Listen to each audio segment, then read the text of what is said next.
कि पारसनाथ मूल नायक में अतिशय है।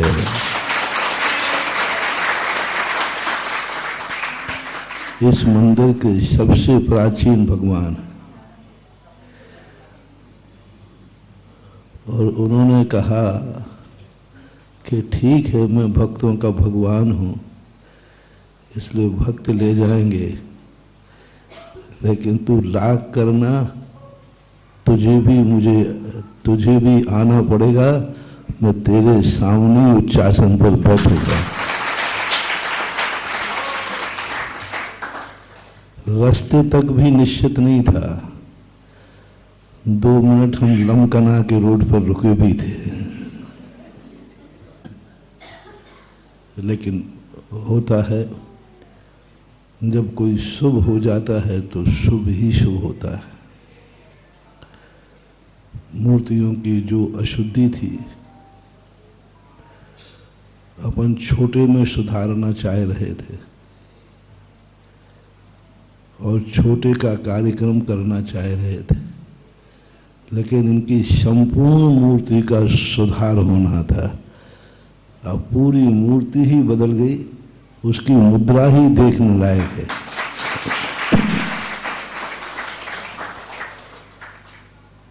निमित्तों का प्रभाव उपादान पे पड़ता है। निमित्त उपादान की शक्तियों को ढांक भी देते हैं, तो उपादान की शक्तियों को उजागर भी कर देते हैं। अपने पास कितनी भी बड़ी शक्ति क्यों ना हो, लेकिन सशक्त निमित्त न मिलने पर वह उपादान भी कुछ नहीं कर पाता, और विपरीत निमित्त मिलने पर कई बार उपादान भी जो है शक्ति विहीन हो जाता है।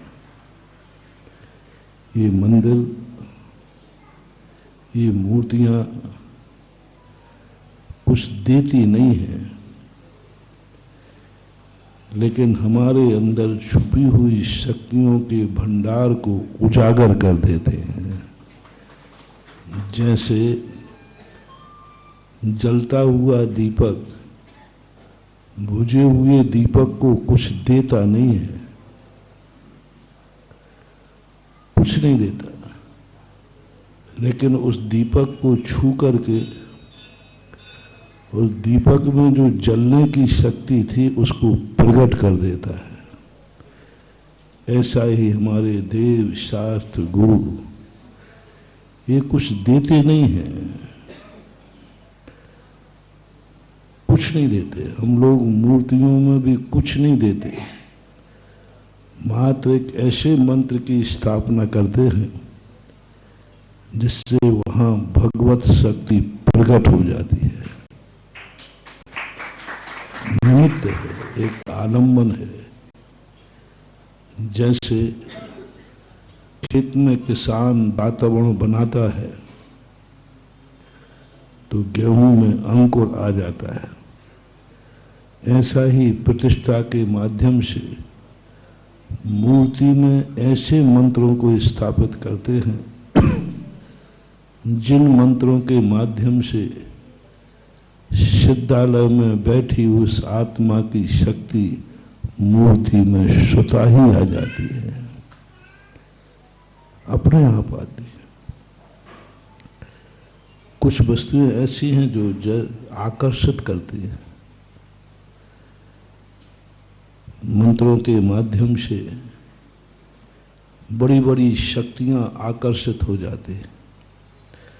आप मीठा रख दीजिए, चींटियों को बुलाना नहीं पड़ेगा, चींटियां अपने आप। आज तक किसी ने चींटियों को बुलाया नहीं, लेकिन चींटियों की पसंद की वस्तु जब रख देते हैं तो चींटियां पता नहीं कहां से आ जाती। ऐसे ही प्रतिष्ठा में हम लोग मात्र उस मूर्ति में मंत्रों की स्थापना करते हैं, और वे मंत्र जैसे स्थापित होते हैं उन मंत्रों में इतना आकर्षण होता है कि सिद्धालय में बैठे हुए भगवान के आत्मा की शक्ति को उस पाषाण में आना पड़ता है। मंत्र की शक्ति एक ऐसी शक्ति है जो किसी को भी वश में कर सकती है। मंत्र के माध्यम से देवता वश में हो जाते।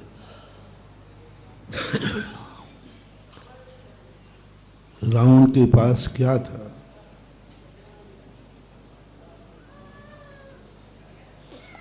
रावण को देवता पसंद नहीं करते, कोई देवता पसंद नहीं करता, लेकिन रावण के पास एक मंत्र शक्ति थी कि उसके माध्यम से देवताओं को उसके कार्य करना पड़ते थे। हमारे शास्त्रों में ऐसा आया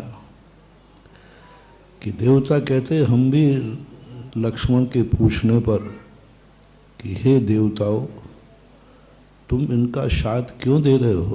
रावण तो अच्छा आदमी नहीं है। तो देवता कहते हैं, लक्ष्मण भैया, हम क्या करें, हम भी रावण को पसंद नहीं करते हैं, लेकिन इसने ऐसे मंत्रों को सिद्ध कर रखा है कि हम कुछ नहीं करते, वो बुलाएगा तो मुझे जाना पड़ेगा, वो नहीं भी बुलाएगा तो जाना पड़ेगा, क्योंकि उसके पास मंत्र शक्ति है। तो ऐसी मंत्रों में शक्ति होती है। मंत्र सिद्ध करने वाले देवताओं को बुलाते नहीं हैं, वो तो मंत्र की जाप करते हैं।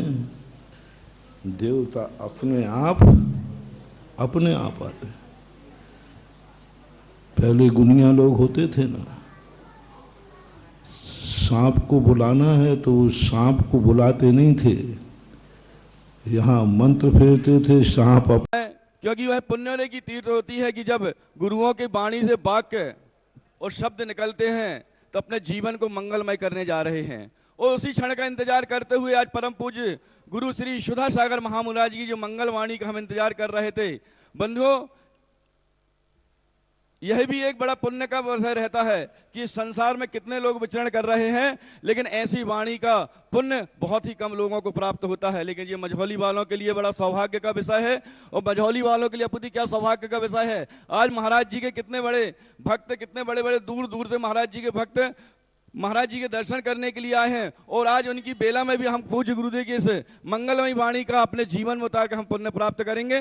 सभी लोग से अनुरोध करते हैं कि अपने यथास्थान पर समस्त लोग, वहां पर भी जो पूजा पाठ करने वाले व्यक्ति हैं, वो भी यहां पर आकर पूज्य गुरुदेव की मंगलमयी वाणी को सुनकर हम अपने जीवन को उद्धार करेंगे।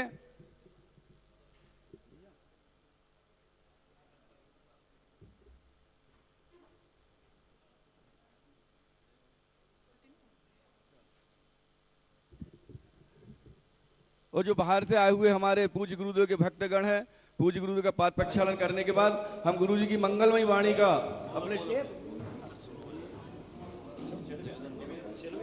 और बंधु, जितने भी बंधुवर यहाँ पर सामने बैठे हुए हैं, सभी अपने हाथों को श्रीफल की मुद्रा में ले लें।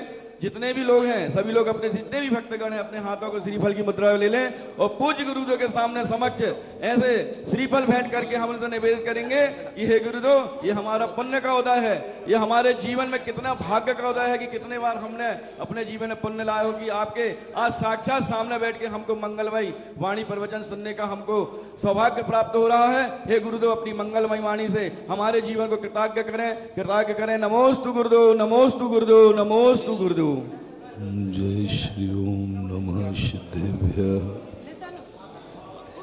जय श्री ओम नमः सिद्धेभ्यः। जय श्री ओम नमः सिद्धेभ्यः। सर्वमंगल मांगल्यम सर्वकल्याण कारकम प्रधानम सर्वधर्माणां जैनम जयतु शासनम। जैनम जयतु शासनम। पंच परमेष्ठी भगवान की, आचार्य श्री गुरुवर कुंद महाराज की, आचार्य श्री गुरुवर विद्यासागर महाराज की, परम पूज्य गुरुदेव ईश्वर श्री सुधासागर महामुनि राज की।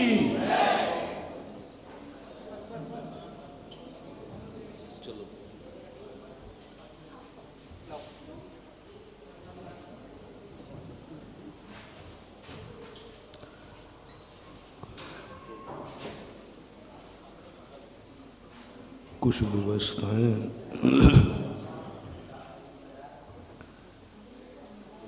अवस्था के अनुसार होती हैं और कुछ अवस्थाएं व्यवस्था के अनुसार होती हैं। हमें सबसे पहले व्यवस्थाओं के संबंध में नहीं सोचना,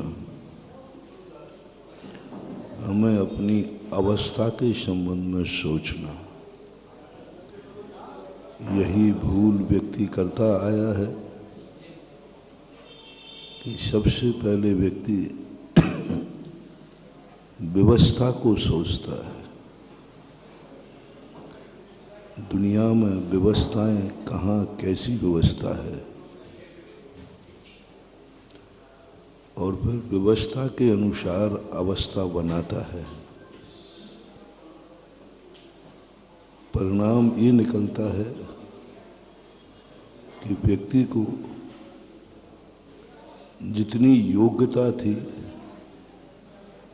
उस योग्यता से वह वंचित रह जाता है, क्योंकि वह अपनी अवस्था के अनुसार व्यवस्था न बना करके व्यवस्था के अनुसार अपनी अवस्था को ढाल लेता है।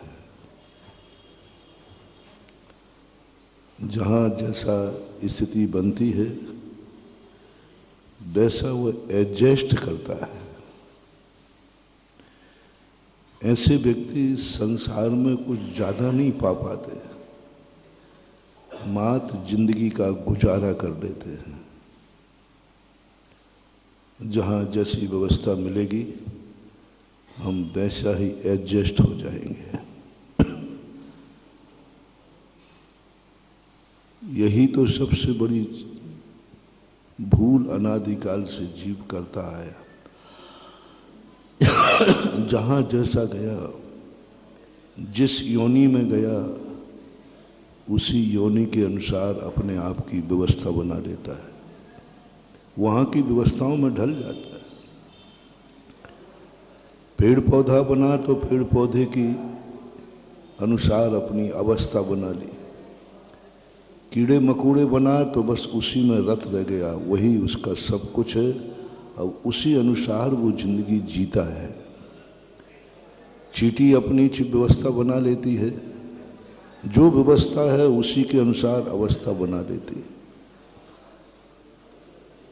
जहां जैसा मौका, 2 इंद्रिय, 3 इंद्रिय, 4 इंद्रिय, सब लोग, यहां तक कि देवता भी वहां की व्यवस्थाओं में ढल जाते हैं। जो वहां की व्यवस्था है उसी के अनुसार अपनी अवस्था को बना लेते हैं। नारकी लोग भी वैसा ही करते हैं। कुछ पशु भी ऐसे होते हैं जो ही जैसी व्यवस्था होती है वैसी अवस्था बना लेते हैं।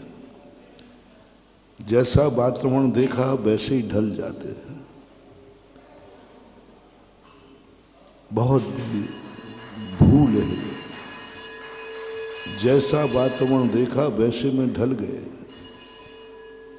स्वयं का कोई स्टेटस नहीं है। इन जीवों को बोलते हैं निम्नगाह। निम्नगाह जल का नाम है। जल जहां को ढाल मिला वहीं ढल जाता है। जल से पूछो तुम किस तरफ बहोगे तो वो कहता मेरा कोई भाव नहीं है, हमें जहां ढाल मिल जाएगा हम वहीं रह जाएंगे। इससे जल की कोई दिशा नहीं होती, जल का कोई रास्ता नहीं होता। जहां ढाल मिलता है उसी ढाल में ढल जाता है। इसी प्रकार से कई लोगों की जिंदगी भी ऐसी होती है, जैसा निमित्त मिला वैसे ही ढल जाते हैं। जैसा कुल जाति मिली वैसे ही ढल जाते हैं। नीच कुल में जन्मा तो नीच बन जाते हैं, ब्राह्मण कुल में जन्मा तो ब्राह्मण बन जाते हैं, जैन कुल में जन्मा तो जैन बन जाते हैं, मुस्लिम कुल में जन्मा तो मुस्लिम बन जाते हैं, सिख में जन्म हुआ तो सिख बन जाते हैं। उसी में ढाल देते अपने आप। कोई अलग से कोई स्टेटस नहीं है, कोई सोच नहीं है। उन्होंने कहा हम मनुष्य हैं, बस सीधी बात है। हम शूद्र हैं, हम हरिजन हैं, बस कोई बात नहीं। उसी में ढाल दिया अपने आप को, कुछ भी सोच नहीं है। हमारे कुल में ऐसा होता आया, हम करते आएंगे। हमारा परिवार ऐसा है, मांसाहारी है, मांस खाने लग जाएंगे। मंदिर जाते हैं तो चले जाएंगे। अपना कुछ भी नहीं, जैसा निमित्त मिला वैसा ही। इष्ट उपदेश के अंदर पूज्यपाद स्वामी ने बहुत अच्छी बात कही कि संसार की सबसे बड़ी कमजोरी है जो जहां रहने लग जाता है उसको वहीं अच्छा लगने लग जाता है। विष्ठा का कीड़ा विष्ठा में राजी है, नाली का कीड़ा नाली में राजी है, पत्ते का कीड़ा पत्ते में राजी है। कुछ नहीं, जहां है उसी में राजी है। हम नाली के कीड़े को देखो, वो नाली में राजी है, उसको कोई विकल्प नहीं है। अपन को दया आ रही, देखो कीड़ा कितनी गंदगी में है। कीड़े से पूछो, वो कहता मैं राजी हूं, मुझे मत मारो, मैं इसी में राजी। पशुओं को देखो, शूकर को देखो, नाली में पड़ा रहता है, गंदगी खाता है। अपन को दया आती, कितना गंदा आदमी है। शूकर से कहते बोले मेरी चिंता मत करो, मैं इसी में राजी हूं। वो उसी में राजी, उसको कुछ नहीं, ढल गया उसी में, ढल गया उसी में। उसकी जिस पर्याय में गया उसी पर्याय में ढल गया। उसने व्यवस्था के अनुसार अपनी अवस्था वैसी बना ली। वहां गंदी व्यवस्था थी, उसने अवस्था भी गंदी बना ली। वहां खान पान गंदा था, उसने वैसे ही अपने आप को ढाल दिया। सारे संसार में आप देखो, जिसको जैसा वातावरण मिलता है उसी व्यवस्था में अपने आप को ढाल देता है। जब तक हमारा सोच यह बना रहेगा कि हम व्यवस्थाओं के अनुसार एडजस्ट होते रहेंगे, हमारा कल्याण कभी नहीं होना।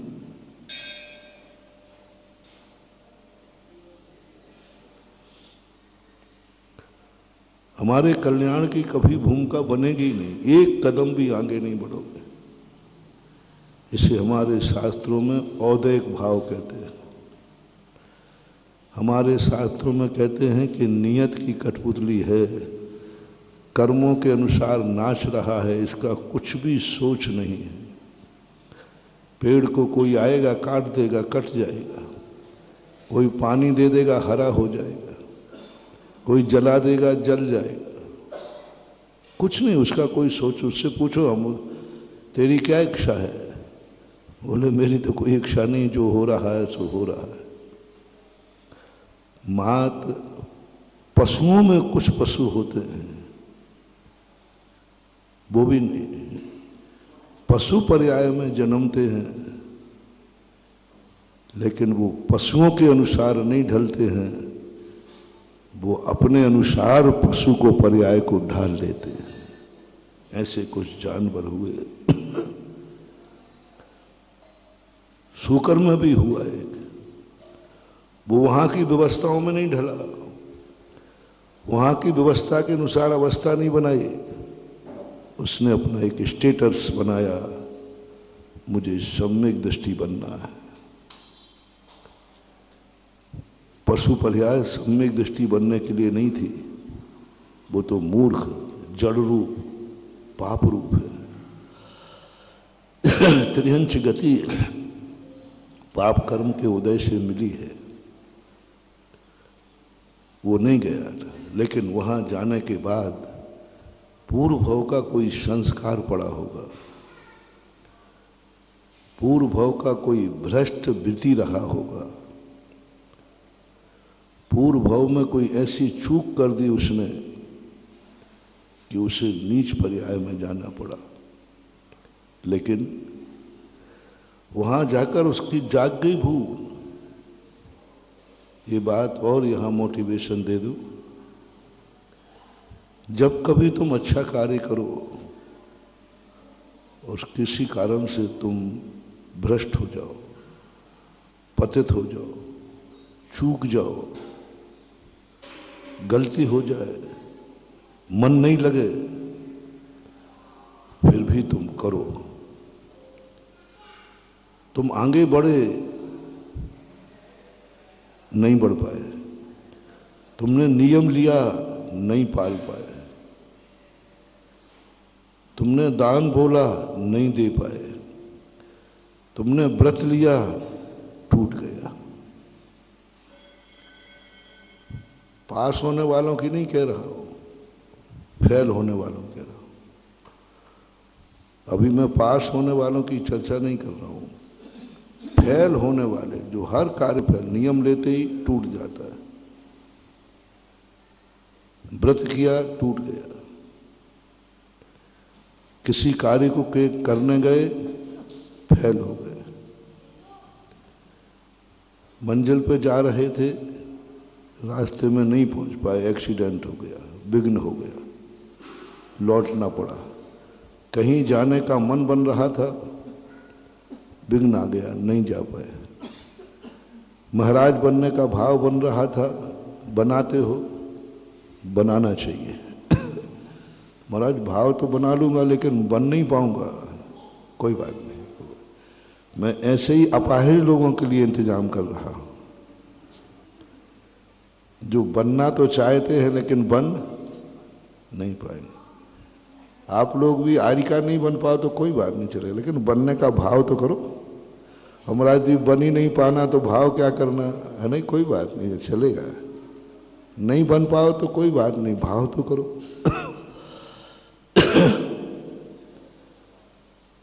स्कूल जाओगे फेल हो जाओगे, कोई बात नहीं, स्कूल जाओ तो सही। 12 वर्षीय कोर्स चलता है ना, तो बहुत सारे लोग कहते हैं हमें कुछ भी समझ में नहीं आता महाराज, हम परीक्षा नहीं दे पाएंगे। हमने कहा कुछ भी समझ में नहीं आए, पढ़ो तो सही, कुछ भी समझ में नहीं आए पढ़ो, एक अक्षर समझ में नहीं आ रहा है तो पढ़ो, पढ़ते भी नहीं आ रहा है तो कोई बात नहीं, एक एक अक्षर को अपनी आंखों से देख लो, अब इससे ज्यादा और क्या करो, एक एक अक्षर को। जैसे मान लो किसी को पढ़ने में नहीं आ रहा है तो बहुत सरल सस्ता स्वाध्याय बता रहा हूं, एक लकड़ी लो, पेंसिल ले लो, लकड़ी से एक एक अक्षर देखते जाओ। जैसे महावीर लिखा है तो इतने बोलो, माँ, हा, आ की मात्रा, वा, ई की मात्रा, रा, आंखों से देख लो, हम तुम्हें उसमें भी इतना लाभ करा देंगे जितना पढ़ने वालों को लाभ है उतना ही तुम्हें लाभ है। आंखों से देख तो लो। 12 वर्षीय कोर्स हमने उन पढ़े लिखे विद्वानों को नहीं रखा है, 12 वर्षीय कोर्स हमने उन मूर्खों को जिनको कुछ भी पढ़ना भी नहीं आता, अंजन चोर जैसों के लिए रखा है जिनको नमोकार मंत्र भी नहीं आता। अंजन चोर को नमोकार मंत्र नहीं आया, पढ़ने में भी नहीं आया, याद भी नहीं हुआ, लेकिन सुना कि नहीं सुना उसने, बोलो सुना था कि नहीं? सुनने के बाद याद भी नहीं रहा, अर्थ समझ में नहीं आया, याद रहा नहीं, उच्चारण नहीं कर पाया, मां उसने इतना भाव किया, सुना तो सही था कि नहीं। सेठ जी ने जब सुनाया, बहुत बड़ा मोटिवेशन महानुभाव यहां लेते चले, बहुत बड़ा। तो मैं कुछ भी समझ में नहीं आ रहा है प्रवचन में, कुछ भी समझ में नहीं आ रहा है, तो भी तुम मन बना लो, मुझे कुछ भी समझ में आएगा नहीं, लेकिन मैं सुनूंगा जरूर। तो जिसको समझ में आ रहा है उतना बड़ा फल तुम पा जाओगे, बल्कि उससे ज्यादा पा जाओगे। एक व्यक्ति वो प्रवचन में बैठा है जिसको समझ में आ रहा है, उसको ज्यादा कर्मों की निर्जा नहीं होगी, क्योंकि उसको समझ में आ रहा है, उसके मनानुकूल है। उसका मन तो इसलिए लग रहा है क्योंकि उसको समझ में आ रहा है। देखो भाई, ये प्रवचन बहुत अच्छी तरह सुन रहा है। मैंने क्यों सुन रहा भाई? महाराज आपकी बात मुझे पूरी समझ में आ रही है, पूरी समझ में आ रही है। आप क्या बोलना चाहते हैं, आपका अभिप्राय भी समझ रहा हूं, भाव भी समझ रहा हूं, अर्थ भी समझ रहा हूं। सब समझ रहे हो? हाँ, सब समझ में आ रहा है। उसके लिए ज्यादा पुण्यबंध नहीं है। दूसरा बाजू से पूछा, भाई तुम क्या सुन रहे? महाराज के कुछ भी समझ में नहीं आ रहा है। क्या बोल रहा है महाराज जी? मुझे कुछ भेजे में नहीं पड़ रहा है। फिर क्या है? पर सुनने में अच्छा लग रहा है। ये व्यक्ति ज्यादा समझदार है। मां सुनना है, वो सुनूंगा मैं एकाग्र। कुछ भी समझ में नहीं, याद भी नहीं रहेगा, कुछ भी नहीं रहेगा, लेकिन मैं सुनूंगा। जिसको समझ में आ रहा है उससे ज्यादा पुण्य, उससे ज्यादा सिद्धि उसको होगी। जिसको समझ में नहीं आ रहा है फिर भी सुनना, एक अक्षर को नहीं छोड़, एकाग्र होके दत्त चित्त होके सुन रहा है। समझ में कुछ नहीं आया, सबसे ज्यादा श्रद्धालु वो है, सबसे ज्यादा उसको ज्ञानावरणी कर्म का क्षेपसम होगा। यदि दोनों कंपटीशन में जाएं तो सबसे पहले केवल ज्ञान उसे होगा जिसे कुछ समझ में नहीं आ रहा है फिर भी एकाग्र होकर सुन रहा है, उसको पहले केवल ज्ञान होगा। नमोकार मंत्र में जिनको पढ़ना आ रहा था, जिनको अर्थ आ रहा था, उनको पूरी रात हो गई, लेकिन नमोकार मंत्र सिद्ध नहीं कर पाया। और अंजन चोर को समझ में नहीं आया, याद भी नहीं हुआ, लेकिन उसने एकाग्र होकर सुना। सुनने मात्र से उसे नमोकार मंत्र सिद्ध हो गया। इसलिए ये कभी नहीं सोचना कि मुझे समझ में नहीं आ रहा है। बस तुम्हें तो ये सोचना, मेरे गुरु बोल रहे हैं, बस मुझे सुनना है। हमारे आचार्य श्री के श्रोता ऐसे ही थे। हमारे आचार्य श्री के किसी को प्रवचन समझ में नहीं आते थे पहले, बाद में तो आने लगे थे। किसी को कुछ भी समझ में नहीं आता था। वैसे हिंदी भाषा नहीं थी, और आचार्य श्री का प्रवचन बहुत ऊंचा होता है। वो तो साहित्यकार थे। कहीं से कोई कहानी से शुरू करेंगे, कुछ भी नहीं। लोगों से सभा में बैठे हुए 70-80% लोगों से पूछ लेना कि महाराज जी क्या बोल रहे हैं। बोले चुप रहो, डिस्टर्ब मत करो, क्या समझ में आ रहा है? बोले समझ में कुछ नहीं आ रहा है।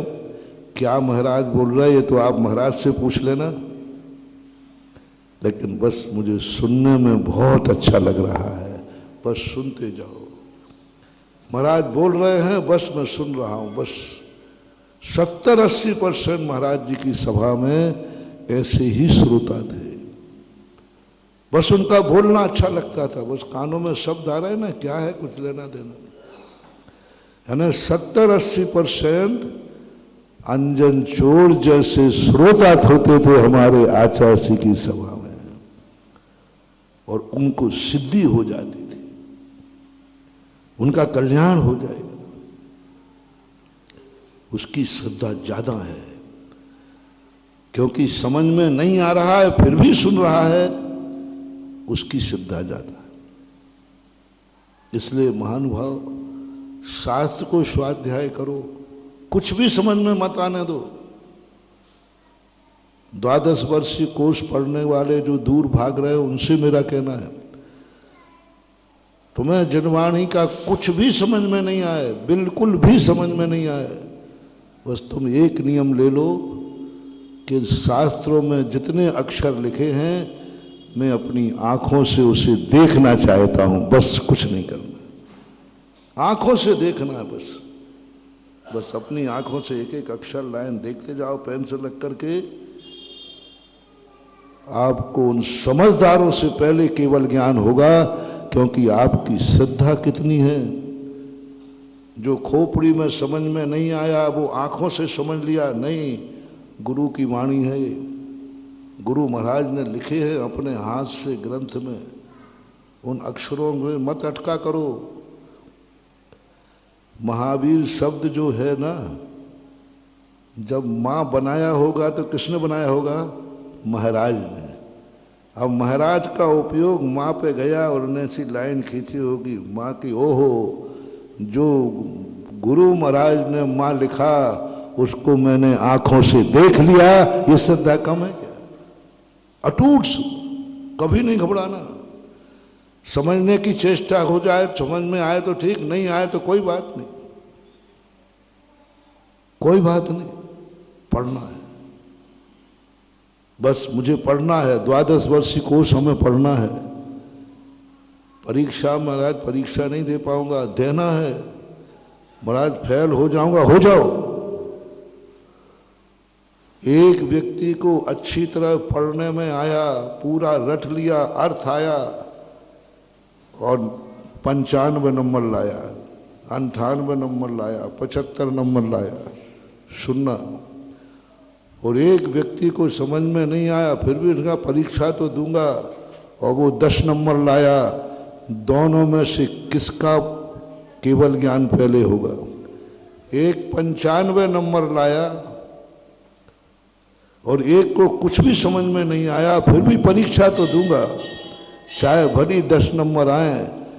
तो 10 नंबर वाले को जब केवल ज्ञान का नंबर आएगा, दोनों एक साथ ध्यान करने बैठेंगे तो 10 नंबर वाले को पहले केवल ज्ञान होगा, 95 वाला तो अभी अर्थ में अटका रहेगा, उसका ध्यान एकाग्र नहीं होगा। वो तो इसमें कितनी मात्राएं हैं, इसमें कितना अर्थ है, इसी ऊहापोह के अर्थ में उलझा रहेगा। लेकिन जिसको समझ में नहीं आया वो एकदम एकाग्र हो जाएगा। इसलिए मत सोचो कि हम पास होंगे कि नहीं, पर ठान लो हमें परीक्षा देना है तो देना है, चाहे भली 00 मिले तो मिले, 00 तो मिलेंगे, कुछ तो मिलेगा तो सही। अरे 00 सही, लेकिन 0, आज 0 मिले हैं और उसमें लगन रही तो 0 के आगे एक अंक लग जाए तो वही 0 तुम्हें हीरो बना देगा एक बार। बस तुम्हारी लगन चाहिए, मैं परीक्षा दूंगा चाहे कुछ भी हो, फेल होऊं तो हो जाएगा, मैं पढ़ूंगा चाहे याद हो या नहीं हो, मैं भली पूरा पढ़ पाऊं नहीं, बस लगन, बस ये वो तुम करो, हमें कार्य करना है। इसी प्रकार नियम लेते की भावना करो, मुझे नियम लेना है, बस लेना है, मैं नियम लेके ही मरूंगा। और लोग कहेंगे काहे को ले रहे हो, तुम नहीं ले पाओगे, तुम्हारी परिस्थिति ऐसी है। बोले ले पाऊं या ना ले पाऊं, लेकिन लेने का भाव तो करूंगा। आप शक्ति आ जाएगी, शक्ति आ जाएगी। आप नहीं ले पाओगे और भावना के साथ जीते रहे तो जाते ही कर्म तुझे कहेगा, देखो इसने जिंदगी भर, इसको पहले से भी मालूम था कि मैं मुनि नहीं बन पाऊंगा, मैं मुनि नहीं बन पाऊंगा, मेरी हालत ठीक नहीं है, मेरी परिस्थिति ठीक नहीं है, मेरा मन ठीक नहीं है, मैं इतना कषायों पर, विषयों पर कंट्रोल नहीं कर पाऊंगा। मालूम है आपको, अपनी पोजीशन मालूम है, और आपको मुनि व्रत का भी मालूम है। बोलो, आप लोगों से मेरा कहना है,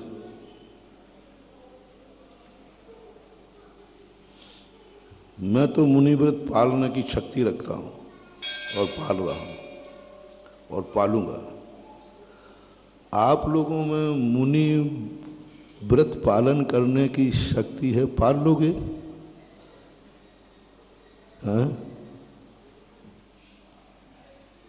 राकेश, हाँ नहीं पालो? शैलेंद्र, सुनील, बोल, सही सही बोलते जाना। तुमने हाँ कहा और हमने तुरंत अभी केस लॉन्च कराए।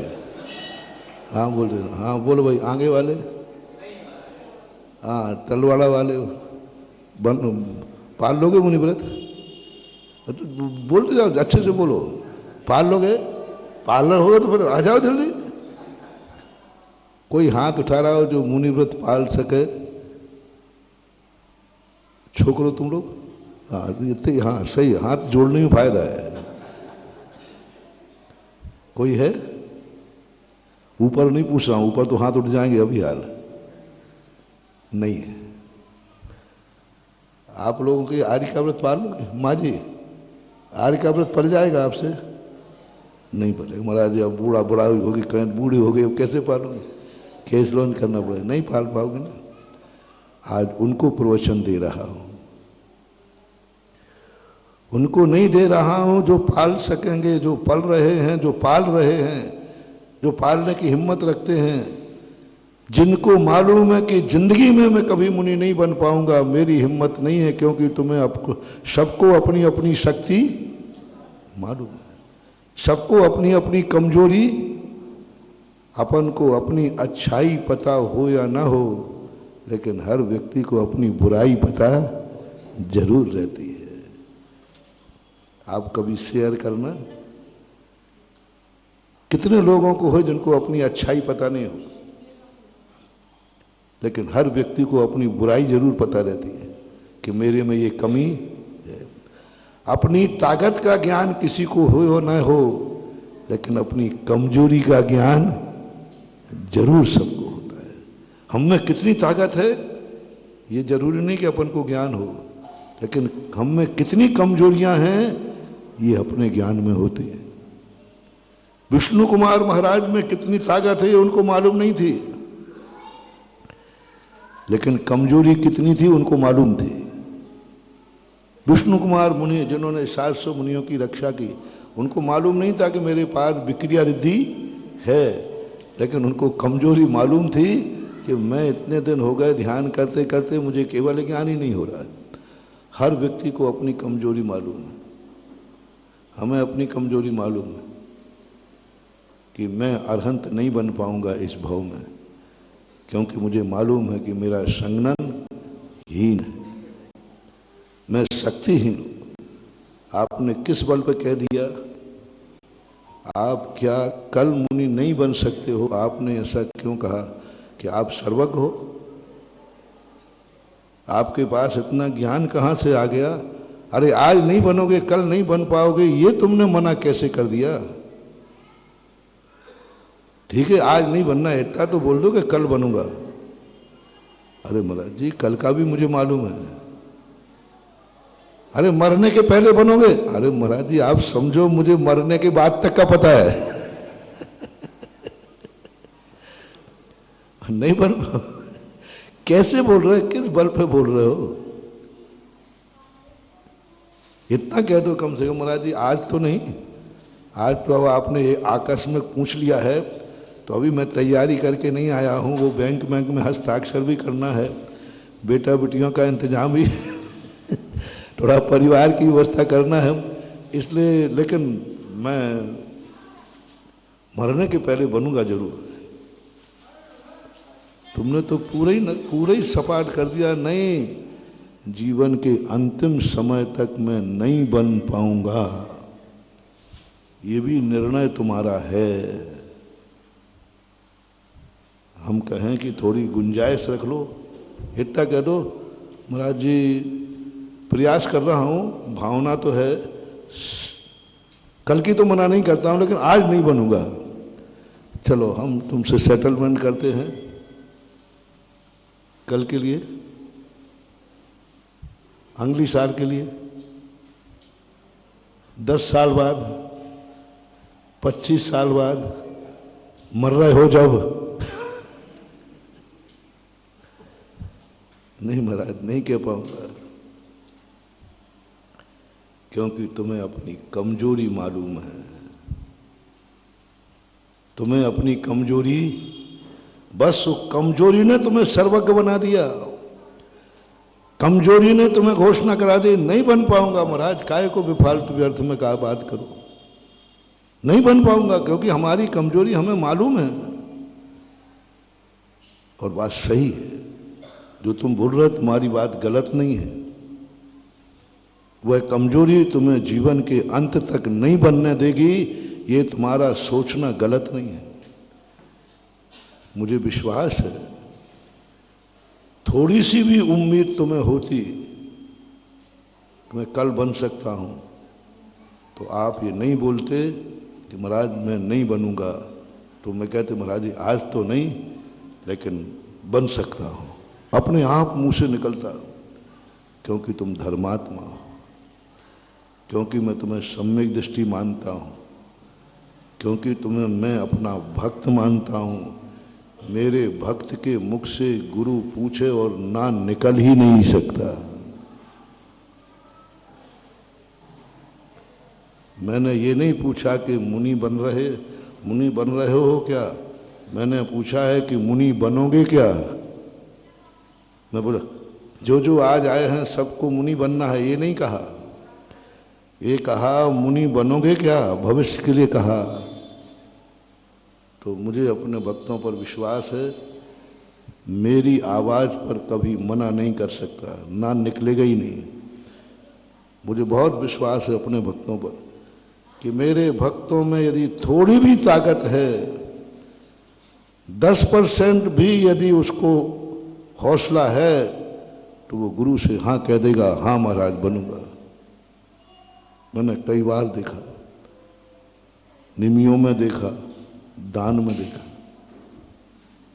कई बार व्यक्ति की थोड़ी भी संभावना हो उसको कि मेरा यहां से पैसा आ सकता है, ये धंधा इतना चल जाए तो कुछ पैसा, उस दम पर वो दान बोल देता है।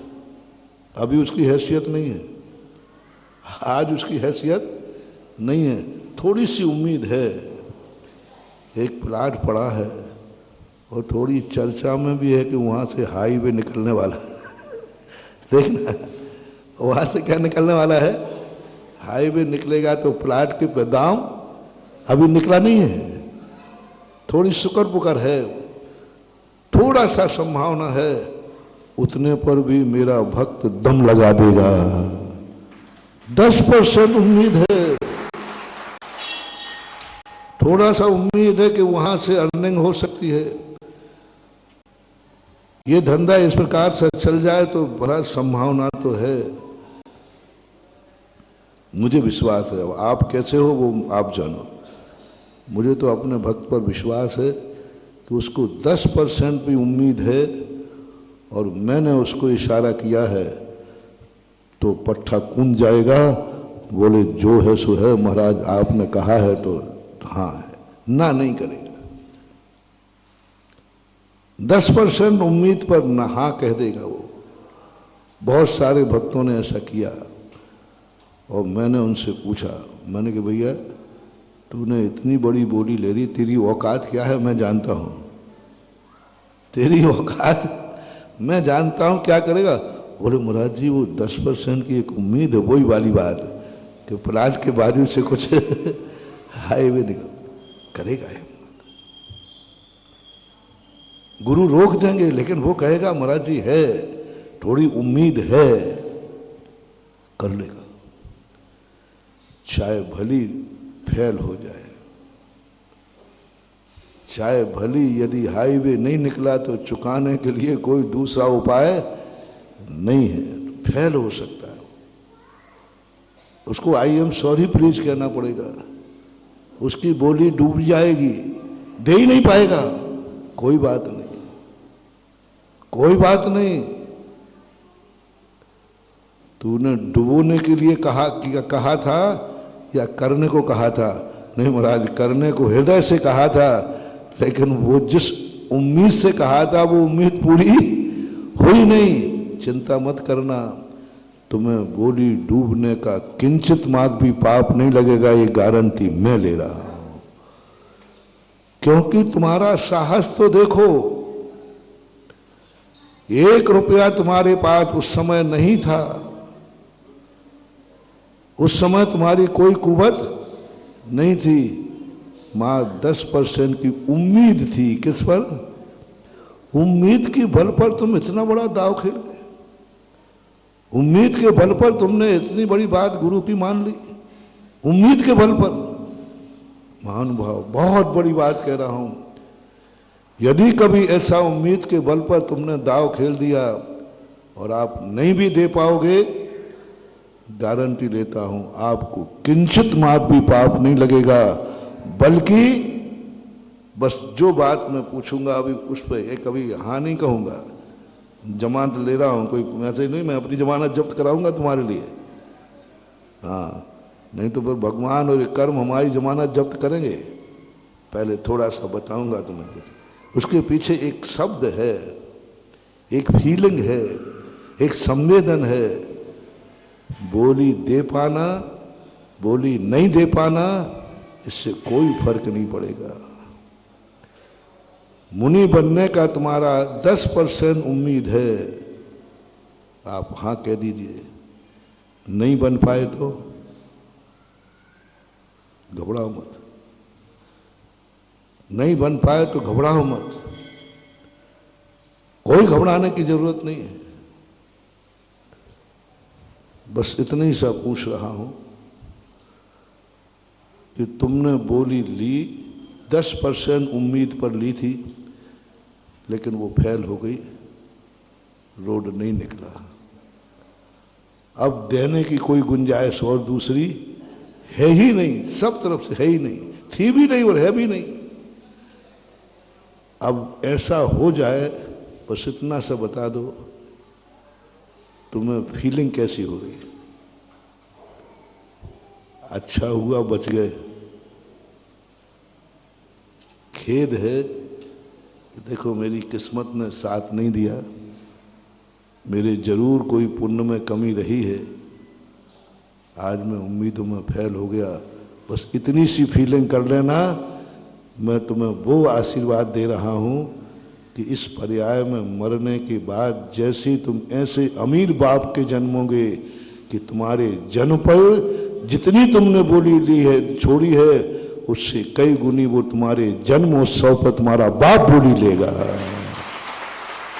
तेरे जन्म पर मान लीजिए तुमने 10 लाख रुपए का, 50 लाख रुपए का मंदिर बोल दिया, और नहीं बन पाए, नहीं दे पाए। लेकिन तुम्हें खेद हो रहा है कि बस मुझे खेद है कि मेरी किस्मत ने मेरा साथ पश्चाताप, बस इतना ही पश्चाताप काफी है। बोली नहीं देना कोई जरूरी नहीं है, मत दो। महाराज फिर निर्माण का दोष नहीं आएगा, मैं जमानत ले रहा हूं ना तुम्हारी। इतने मात पर कि मेरी किस्मत ने साथ नहीं दिया, उम्मीद तो थी, इसका मुझे क्या है बोलो ना, खेद। वर अंदर से खेद कर लेना। तुम ऐसे अमीर बाप के जन्मोगे कि तुम्हारे जन्म उत्सव के उपलक्ष्य में वो 1 करोड़ रुपए का दान बोलेगा। तुमने यहां कितने की बोली छोड़ी थी, नहीं दे पाए? 50 लाख की। वहां पिता ऐसा पुण्य करेगा कि तू वो भव्यात्मा, तेरी उम्मीद नहीं थी, तेरे पास पैसा नहीं था, और धर्म के लिए इतना बड़ा दांव खेल गया। पापी लोग ये दांव खेलते हैं कि नहीं? बोलो, खूब खेलते हैं पापी लोग। जुआड़ी 10% की उम्मीद पे तो वे करोड़ के दांव फेंक देते वो फेंक देते, वो भी नहीं चुका पाते, वो बात अलग है, लेकिन फेंकते हैं। पैसा नहीं है, कहीं से उम्मीद हो तो दांव फेंक देते हैं। जब पापी लोग इतना बड़ा दांव खेल सकते हैं पाप के लिए, और वो भी नहीं चुका पाए। हमने तो दाव खेला है धर्म के लिए कि ठीक है। नहीं, मैं कमेटियों से कहता हूं, कई बार ऐसे केस मेरे सामने आते हैं कि लोगों ने कभी दान बोल दिया, लेकिन आज उनकी हालत ठीक नहीं। कमेटी वाले कहते महाराज जी इनसे कहो ऐसा बोलते क्यों हो, जब तुम्हारी हिम्मत नहीं है तो बोलते क्यों हो। तो फिर मैं कहता हूं नहीं, वो मैं नहीं बुलवाई थी। तो फिर महाराज जी आप चुकाओ। हाँ चुका दूंगा। वो तो बेटे का कर्जा बाप चुकाता है, भक्त का कर्जा महाराज चुकाता है। भक्त है ना, क्या बात है।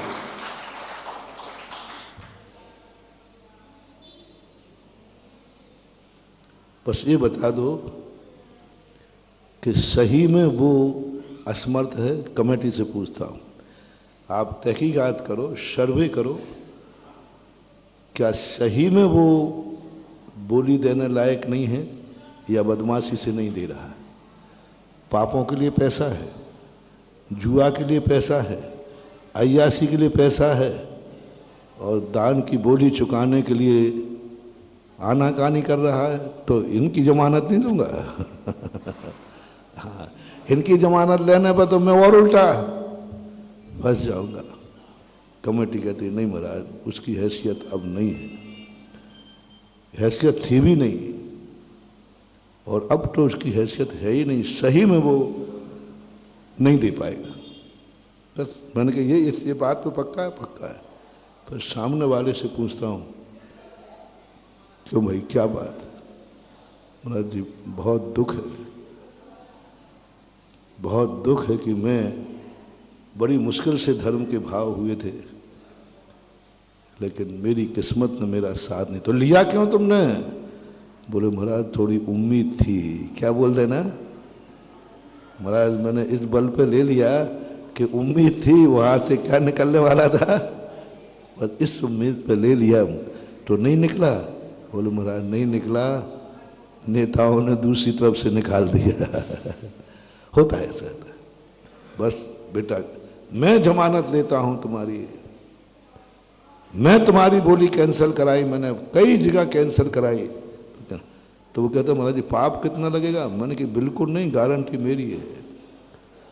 बस तुम्हें पश्चाताप होना चाहिए कि मैं धर्म का कार्य करने गया और कर नहीं पाया। जाओ तुम्हारा ऐसी अमीर के, एक ऐसे अमीर के यहां जन्म होगा जिसकी बात मैंने कही, जो पिता तुम्हारे जन्म पर करोड़ों मुद्राएं दान बोलेगा। वो उसने नहीं बोला है, पूर्व भव का जो बेटा गर्भ में आया है, पूर्व भव के बेटे का जो जन्म हुआ है, उसकी अतृप्त भावना ने बुलवाया है कि पापा बोलो। हिम्मत की बात, नियम लेने में भी भाव करो, हो सकता है भाव पूरा हो जाए।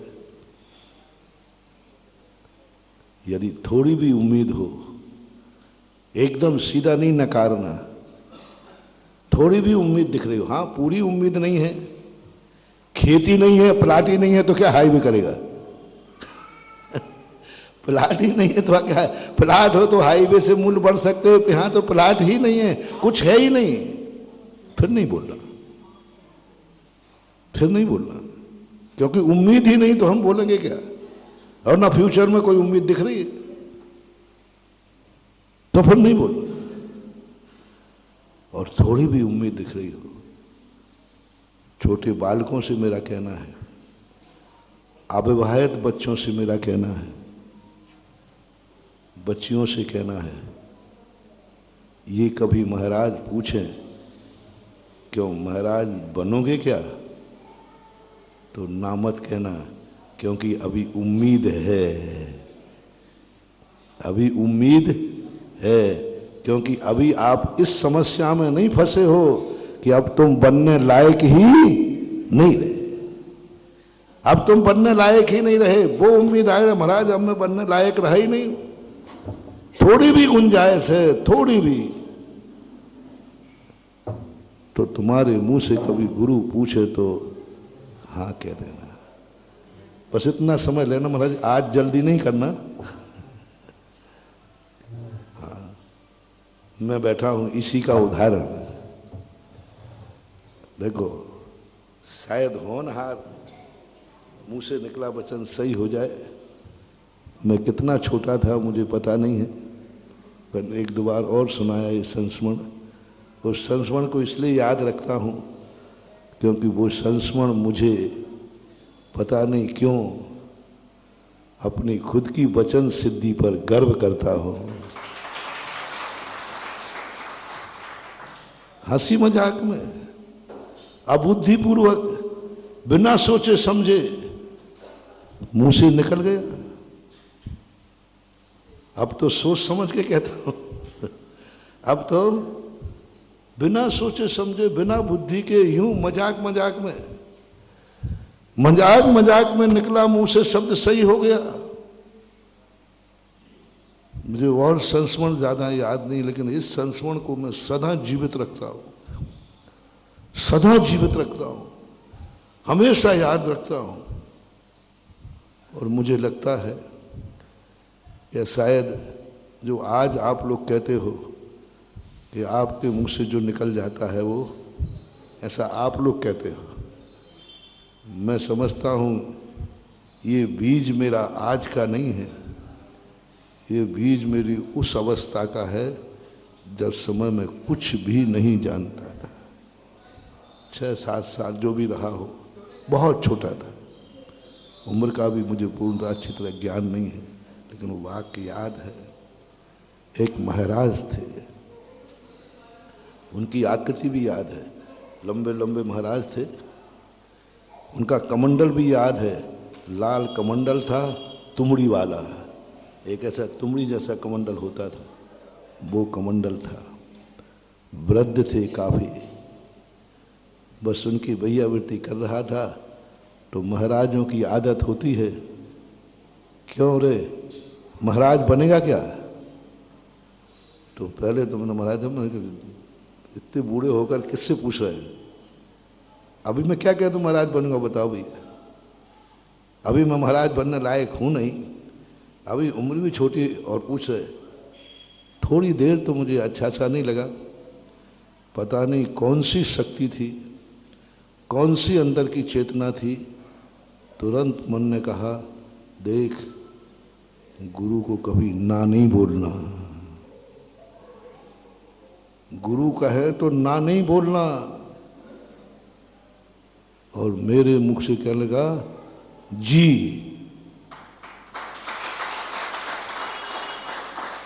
अब जी कह दिया, और जी कहते ही अब देखो नटखट बालक की देखना, नटखटता देखना, ये तो हुई होनहार, और नटखटता देखना, तुरंत उठ के खड़ा हुआ, तुम्हारे जैसा बूढ़ा हो जाऊंगा, तब वो भाग गया।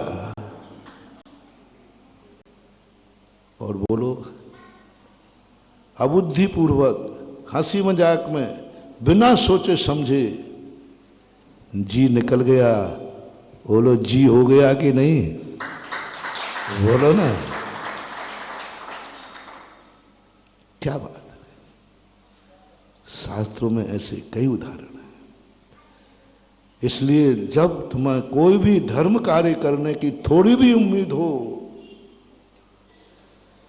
तो ना का इष्टे मत लगाना, मना नहीं करना। महाराज नहीं बन पाया तो कोई बात नहीं,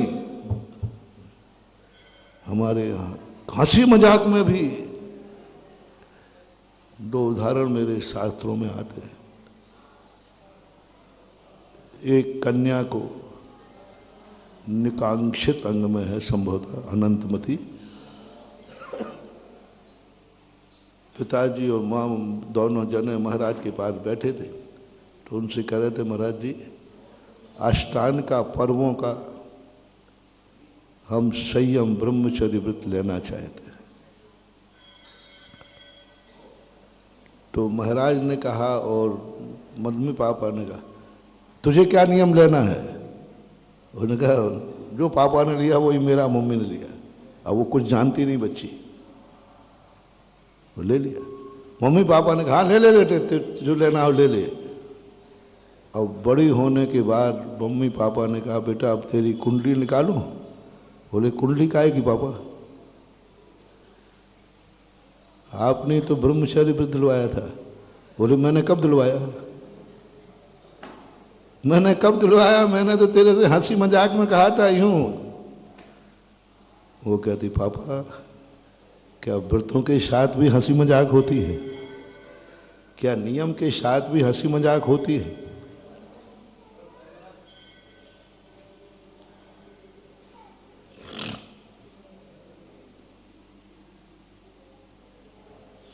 एक छोटी सी कन्या, अबोध कन्या जो कुछ नहीं जानती, लेकिन बस महाराज ने कहा तो अपने पापा ने लिया जी मेरा भी नियम, सबने समझा ये क्या हंसी मजाक के बच्ची है, कुछ ध्यान नहीं दिया। बड़े होने के बाद वो पिताजी को, पिताजी बेटा हमने तो अष्टांग का पर्वों के दिन का व्रत लिया था। बोले पापा यहाँ ये खुलासा नहीं हुआ था, मैंने नहीं सुना।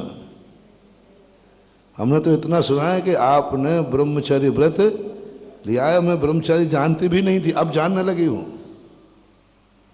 मैंने तो नियम ले लिया था, तो मैंने तो पर्व का लिया था। बोले ये खुलासा नहीं हुआ था, हमने नहीं सुना, हमने नहीं सुना। मम्मी पापा ने बेटा उतनी उम्र में, कोई छोटी उम्र में महाराज के पास ले गए। महाराज से भी कहा महाराज जी आप अब मुकरो मत, आपको देते समय सोचना चाहिए देते। और आपने भी नहीं कहा था कि अष्टांग का पर्व, आपने कहा हाँ बेटा ठीक तेरा भी नियम है।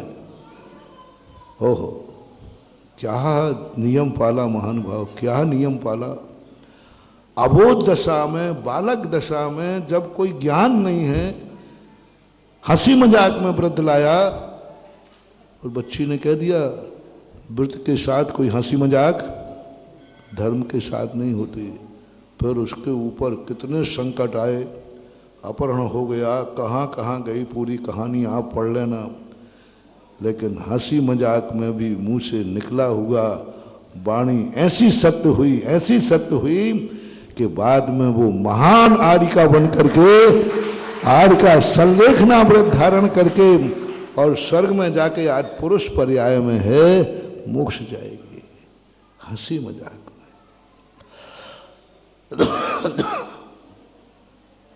एक उदाहरण आता है अभी पंचम काल का, ब्रह्म गुलाल का। बहुरूपिया था, पूरी कहानी नहीं बता रहा। राजा ने एक बार कहा कि तो यदि बहुरूपिया नाना प्रकार के भेष धारण करता है, वो कहानी बहुत बड़ी है, गौण करके छाटकाना, तो मुझे, यदि तू सही बहुरूपिया है, लोग कहते हैं दुनिया में ऐसा कोई भेष नहीं है, ऐसी कोई फैंसी ड्रेस नहीं है जो ब्रह्म गुलाल ना कर पाए। राजा तो सनकी होते थे। उन्होंने कहा यदि तेरे में सही में कला है, तो उसने भी कह दिया हाँ साहब आप, मैं सब भेष धारण कर सकता हूं। बोले कोई भी नाटक करना पड़े तो कर लेगा। बोले साहब आप जो कहो वो कर लूंगा। उसने कह दिया जो कहो वो कर लूंगा। उसे क्या मालूम कि ऐसा बताएंगे। उन्होंने कहा ठीक है जा दिगंबर मुनि का भेष धारण करके दिखा, ये नाटक करके दिखा बहुरूपिया। और जब भी वो धारण करता था भेष, सभा के लोग नहीं समझ पाते थे कि ओरिजिनल है या भेष है। कई बार होता है ऐसा, अच्छे पात्र जो होते ना इस ढंग से नाटक करते हैं कि लोग भूल जाते हैं कि ये, जैसे अभी रामायण के समय होता था ना, अभी लोगों से कहो राम को याद करो, सब आंख बंद कर लो, रामचंद्र जी का चेहरा याद करो, वही अरुण गोयल का आएगा। क्योंकि वो दिमाग में बैठ गया। सीता में वही दीपिका आएगी। इतना ज्यादा ओरिजिनल उसने किया कि लोग उसको देखकर आरती उतारने लगे थे। उड़ीसा वगैरह होते हैं कई नाटक, और कई फिल्मों में ऐसे नाटक होते हैं कि नाटक देखते देखते व्यक्ति रो पड़ते हैं। इतने अच्छे ढंग से प्रस्तुत करते हैं। अपन सबको मालूम है कि पिक्चर में हीरो का कुछ नहीं बिगड़ रहा है, लेकिन जब हीरो की दुर्दशा होती है तो एक बार तो आंखें गीली हो जाती। वो नाटक ऐसे वो ब्रह्मकुलाल था। जब भी कभी कोई भी यदि भेष धारण करेगा, सभा भूल जाती थी कि नकली है कि असली है। ब्रह्मकुलाल कहता है, सरकार ये भी कोई भेष है क्या? इस भेष से मत कहो, तुम दुनिया का जो भेष कहो वो बना लूंगा, लेकिन दिगंबर मुनि का भेष नहीं, ये नहीं हो पाएगा। राजा ने कहा, यहीं तो तुझे नीचा दिखाना है। जो अपनी कला को बहुत ज्यादा अहंकार है ना, नहीं, दिगंबर भेष बन के दिखा, नहीं तो राज आज्ञा का उल्लंघन पर तुझे फांसी चढ़ा दी जाएगी। वे और कह दिया, क्योंकि राज आज्ञा का उल्लंघन करना या तो सूली है और या देश निकाला है। राज आज्ञा का उल्लंघन, टेक टू ऑर्डर। बोले हर भेष धारण करने में 2-4 घंटे लगते थे, दिगंबर भेष धारण करने में बहुत दिक्कत है। मैंने फिल्मी दुनिया वालों से पूछा था एक बार, मैंने कहा भैया जैन कथाओं पर फिल्म क्यों नहीं बनाते? इसमें भी खूब प्रसंग हैं, बहुत अच्छे हैं तुम्हारे काम। तो उन्होंने कहा, महाराज जी जैन कथाएं हैं तो बहुत इतनी अच्छी पिक्चर बने, इतनी अच्छी पिक्चर बने, लेकिन आप लोगों के कारण नहीं बनती है। भैया हम लोग तो कह ही रहे। बोले नहीं, हर कथा में आप टपक पड़ते हो कोई ना कोई। हर कथा में कहीं ना कहीं से मुनिराज आ जाते हैं, और वो मुनिराज की इतनी महत्वपूर्ण भूमिका रहती है कि मुनिराज को हटा दिया जाए तो कथा शून्य है, और मुनिराज को लाया जाए तो कथा अनमोल।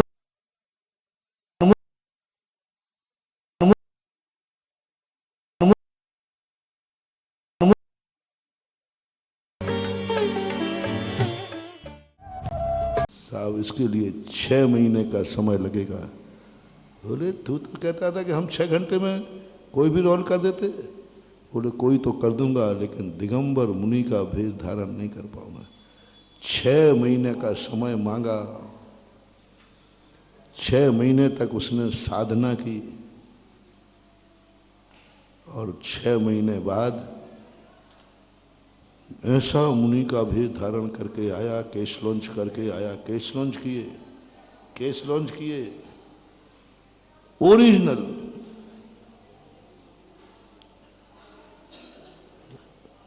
राजा के दरबार में तो आ नहीं सकता, दरबार में आता तो पकड़ा जाता। मुनिराज दरबार में कैसे आ गए? जब राजा पर्यटक को जा रहा था, क्योंकि राज दरबार में मुनि आएंगे नहीं, लोगों का शक होता है ये असली मुनि नहीं हो सकता राज दरबार में।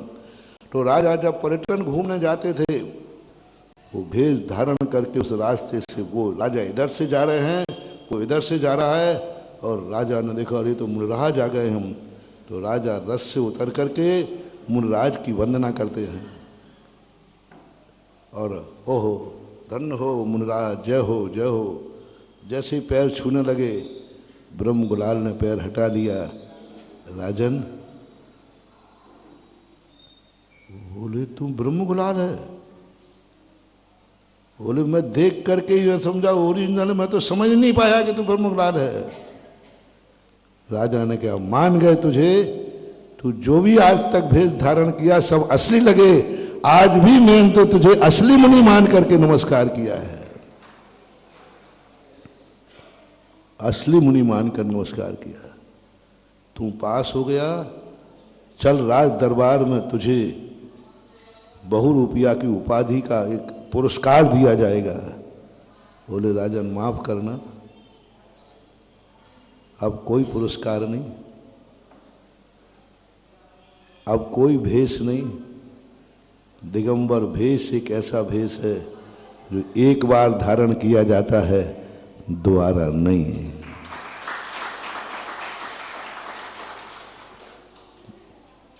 बोले ये तो मजाक थी, ये तो बहुरूपिया था, ये तो नाटक था। बोले सारे नाटक बार बार हो सकते हैं, लेकिन दिगंबर भेष का नाटक तो एक ही बार खेला जाता है, द्वारा नहीं। और बहुरूपिया बस वहीं से राजा को छोड़ करके वनवास में चला गया और बड़ी तपस्या करके संलेखना पूर्वक मरण किया। कहने का मतलब है हंसी हंसी में भी, मजाक मजाक में भी व्रतों के साथ कोई मजाक नहीं होती। इसलिए और हो सकता है सच्चे मन से जी कहो। प्रसंग क्या था? थोड़ी भी संभावना हो, थोड़ी भी उम्मीद हो कि हाँ महाराज अभी उम्मीद थोड़ी सी तो है कि मैं मुनि बन सकता हूं। कितने परसेंट कही थी हमने? 10% भी उम्मीद दिख रही हो तो मुंह से क्या निकालना बेटा? क्या निकालना? शायद जी निकाल दो और तुम भी सुधा सागर बन जाओ, क्या भरोसा। जी तो निकालो। उम्मीद की बात, आज मैं उसी बात को स्मरण करके पूरा शरीर रोमांचित हो रहा है, पुलकित हो रहा है कि अबुद्धि पूर्वक अनजाने में हंसी मजाक में निकला हुआ जी भी हृदय से निकले तो वो भी सफल हो जाता है। इसलिए धर्म कार्य की, कोई भी कार्य की शुरुआत लगाओ स्वाध्याय की, शुरुआत लगाओ व्रत की, शुरुआत लगाओ दान की, शुरुआत लगाओ आरिका या मुनि व्रत लेने की। 10% भी तुम्हारे जीवन में गुंजाइश हो, तुम्हारा मन बोल रहा हो 10% तो हो सकता है कि मैं मुनि, मुझे लग रहा है कि मरने के पहले पहले तक मैं आरिका या मुनि बनने की उम्मीद दिख रही है। ज्यादा तो नहीं, लेकिन समाधि के समय तो हो ही जाएगा। तो जी कह देना, जी कह देना। पहले तो कह देना जी, फिर उठ के खड़े हो जाना और थोड़ा रास्ता देख लेना भागने को है कि नहीं, और कह देना जब मरने लगूंगा तब बनूंगा, भाग जाना। बस तो भागना।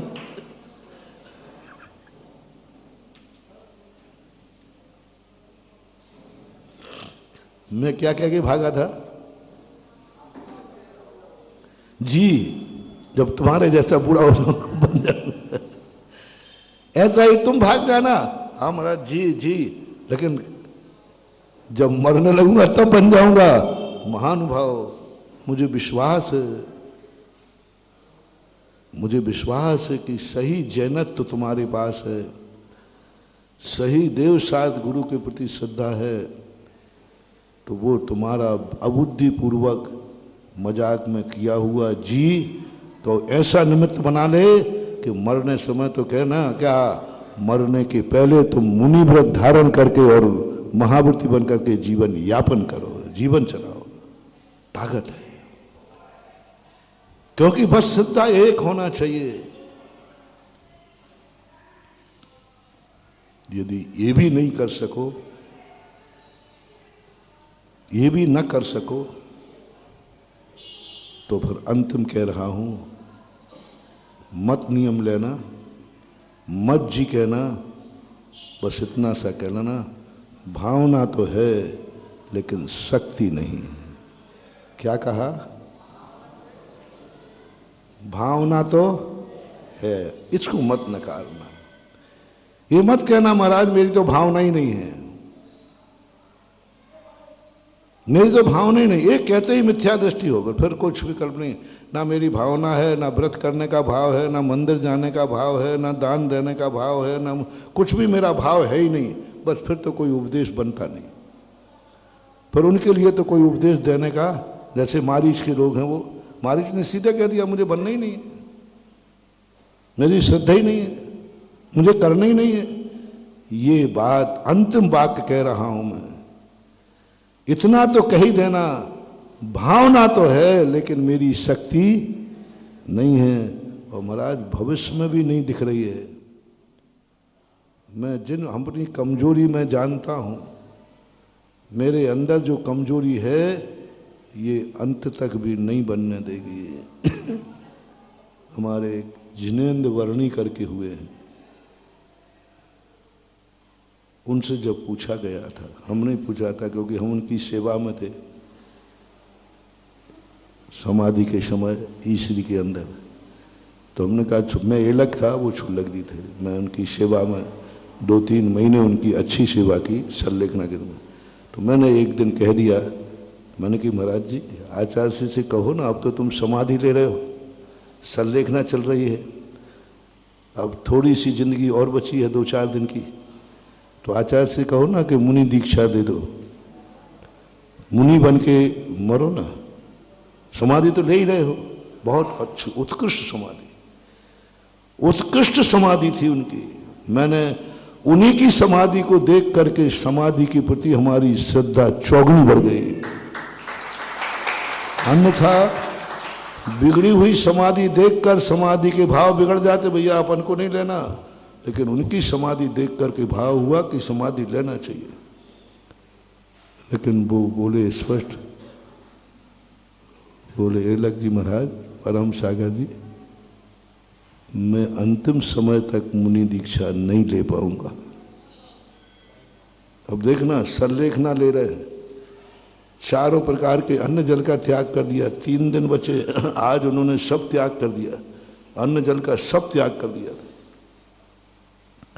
अब अन्न जल का त्याग कर दिया तो अब अंत में मरण तो समाधि है ही, 2-3 दिन जिंदा रहते। मैंने कि अब कम से कम त्याग तो सब हो ही गया, आहार को भी नहीं उठना। अब आचार्य से आप कहो ना कि हम महाव्रत दीजिए मुनि दीक्षा के, तो उन्होंने स्पष्ट कह दिया, मैं नहीं बन पाऊंगा। मैंने कि हम लोग जबरदस्ती बना दें तो? बोले मत बनाना, मेरी कमजोरी मैं जानता हूं, वह कमजोरी मुझे मुनि अंतिम श्वास तक नहीं बनने देगी, अंतिम श्वास तक मैं इस भाव में नहीं बन पाऊंगा, मेरी कमजोरी मुझे मालूम है। और वो कमजोरी आगम सहमति नहीं देगा मुनि बनाने की।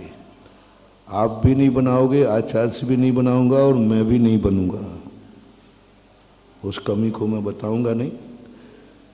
लेकिन मैं ये कहना चाहता हूं कि जब बिल्कुल ही उम्मीद खो बैठे हो तो उनके लिए मैं कहता हूं, तो फिर मैंने ही कहा था, भावना तो है कि नहीं, मैंने क्या पता मिथ्या दृष्टि हो तो नहीं, भावना तो 100% है, 100% है। और जीवन में पश्चाताप है कि मैं क्षुल्लक बन गया, मैं समाधि ले रहा हूं लेकिन मुनि नहीं बन पा रहा हूं, इसका दुख है और भावना है। हमने आचार्य जी को बताया, महाराज जी हमने ऐसी ऐसी महाराज से बात की, तो आचार्य जी कहते भावना तो है ना, मन की भावना तो बहुत है। और वो ये भी कह रहे हैं नहीं बनने का मुझे खेद है। आचार्य जी कहते बस हो गया, नहीं बनने दो, बस। वो जाते ही सीधा विदेश क्षेत्र में जाकर के और 8 वर्ष अंतर मुहूर्त में मुनि बनेंगे, क्योंकि मजबूरी में नहीं बन पा रहे हैं, बाकी बनने की भावना तो है ही। इसी प्रकार मैं आपसे कह रहा हूं, किसी भी धर्म कार्य को, अच्छे कार्य को करने ना कर पाओ, जिंदगी में करने की बिल्कुल उम्मीद भी नहीं है, तो भी भावना को मत गौण करना। ये भाव तो कर ही लेना, भावना तो है और नहीं करने का मुझे, बोलो ना, नहीं बनने का मुझे खेद है। बस ये 2 बातें कर लेना, ये 2 बातें तुम कर लो तो मैं तुम्हारी जमानत ले लूंगा और अगले भाव में वो सारी मजबूरियां दूर कर दूंगा। जिन मजबूरियों के कारण आज तुम नहीं बन पा रहे हो, वे सारी मजबूरियां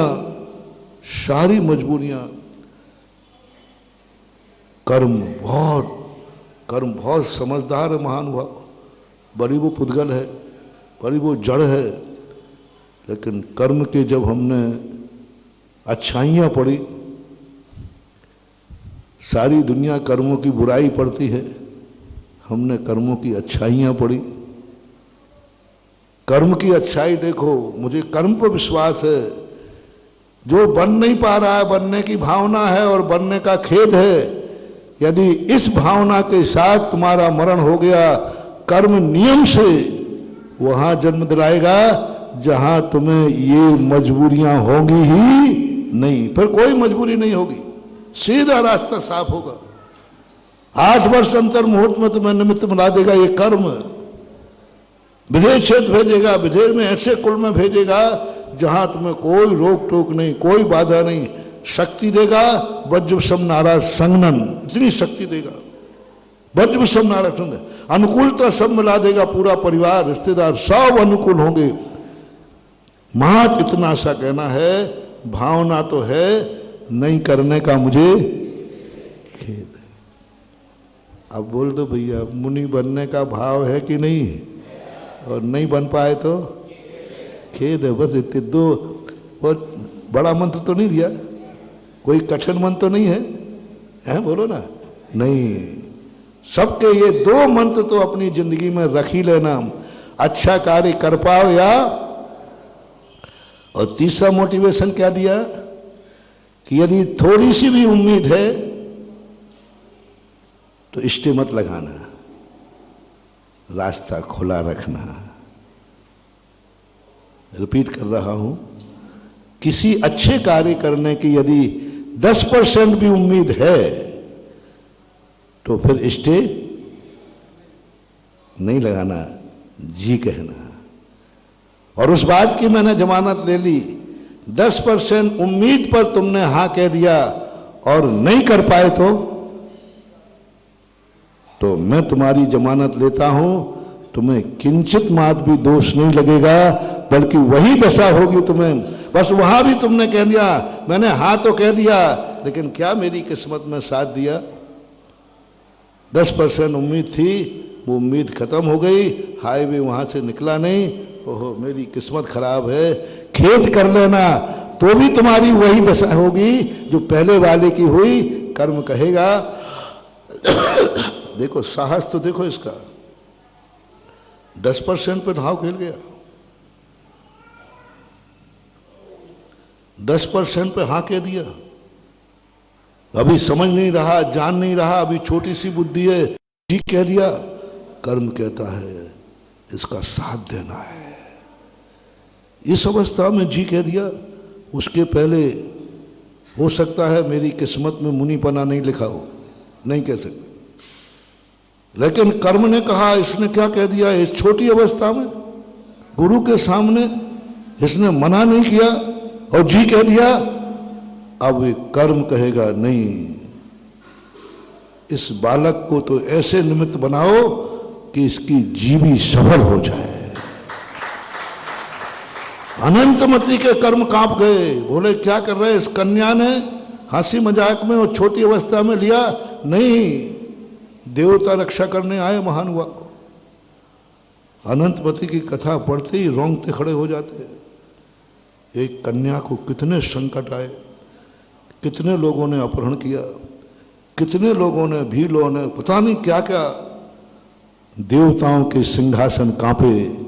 कर्म कांप गया कि नहीं, जिस कन्या ने अबोध दशा में हंसी मजाक में भी व्रत लेने का साहस किया है, इसका व्रत टूटने नहीं देंगे। और देवताओं ने भी आकर रक्षा की। इसलिए मैं कह रहा हूं, हो सकता है 10% पर तुम्हारा ऐसा कवाड़ हो जाए, ऐसा कवाड़ा हो जाए कि पता नहीं क्या से क्या हो जाए। पर उम्मीद यदि है तो अच्छे कार्य के लिए मना नहीं करना। नहीं कर पाओ कोई बात नहीं, नहीं पढ़ पाओ कोई बात नहीं, नहीं नियम पालन कर पाओ, बीच में भ्रष्ट हो जाओगे तो। भ्रष्ट होने के लिए नियम लिया था क्या? इतना बोलो। भ्रष्ट लेने के लिए नियम लिया था? नहीं, भ्रष्ट लेने के लिए नहीं हुआ था, लेकिन टूट गया। कोई बात नहीं, घबराओ मत, मैं जमानत लेता हूं।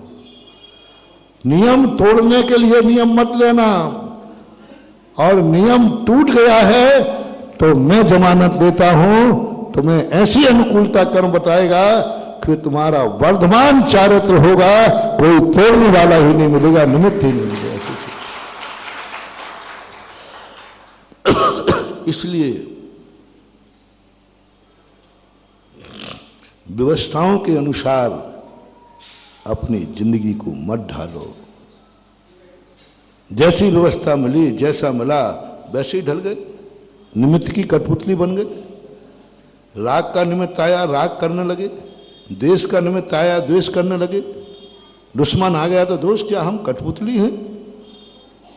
जैसी अवस्था में राज मैं क्या करूं, वो सामने आया, मेरे परिणाम बिगड़ गए। जैसी अवस्था देखी वैसी तुमने, जैसी व्यवस्था देखी वैसी अवस्था हो गई। ऐसी जिंदगी से कोई विकास नहीं होने वाला। साहस करो, व्यवस्था के अनुसार अवस्था नहीं, मैं वो सम्यक दृष्टि हूं कि अवस्था के अनुसार व्यवस्था होगी। मेरी जो अवस्था है, जो अवस्था में बनाऊंगा, जैसा जीवन बनाएगा वैसा कर्म को चलना पड़ेगा। मैं कर्म की कठपुतली नहीं है, कर्म मेरी कठपुतली बनेंगे। मैं दुश्मन की अनुसार द्वेष नहीं करूंगा, दुश्मन मेरे अनुसार चलेगा। करो क्या करना, अवस्था को, यही है सम्यक दर्शन। इसी को बोलते हैं पुरुषार्थ, इसी को बोलते हैं अपने जीवन की उमंग, इसी को बोलते हैं विकास। और जो ये कर लेते हैं, तो जैसे हमने कहा था पशु में गए तो पशु, लेकिन उस पशुओं ने कहा कि नहीं, अवस्था व्यवस्था के अनुसार अवस्था नहीं होगी। भली मेरा कुल शूकर का है, और शूकर पर्याय की व्यवस्था क्या है, गंदी नाली में रहना। शूकर पर्याय की व्यवस्था क्या है, गंदगी खाना। शूकर कहता मैं इस व्यवस्था को स्वीकार नहीं करता हूं, मैं इस व्यवस्था को स्वीकार नहीं करता हूं, मैं देशव्रती बनता हूं, मैं देशव्रत धारण करता हूं। शूकर पर्याय में महादेशव्रत। देखो सुनो, तुम तो मनुष्य हो, जैन कुल में हो, शूकर पर्याय में देशव्रत, पंचम गुण स्थान, वृत्ति। अब देखना, ये व्यवस्थाओं के अनुसार अवस्था बना रहा है कि अपने अवस्था के अनुसार व्यवस्था बनाएगा। व्यवस्था तो क्या दी थी कर्म ने, तुम नींव कुंड में जन्मेगा, नाली में रहेगा, गंदगी खाएगा। ये किसकी व्यवस्था थी, कर्म की। कर्म की व्यवस्था ये थी कि शूकरों के लिए कर्म ने ये व्यवस्था बनाई है, और ये व्यवस्था का चार्ट देकर के उसको शूकर पर्याय में भेज दिया। लेकिन पूर्व भव का संस्कार नकार दिया। ना नाली में रहूंगा, ना गंदगी खाऊंगा, मैं सचित नहीं खाऊंगा, शास्त्र में उदाहरण है। और गजब। इस कार्यक्रम के पुण्यार्जक थे श्री कंवरलाल जी महावीर प्रसाद जी, पाटनी, मदनगंज, किशनगढ़, राजस्थान।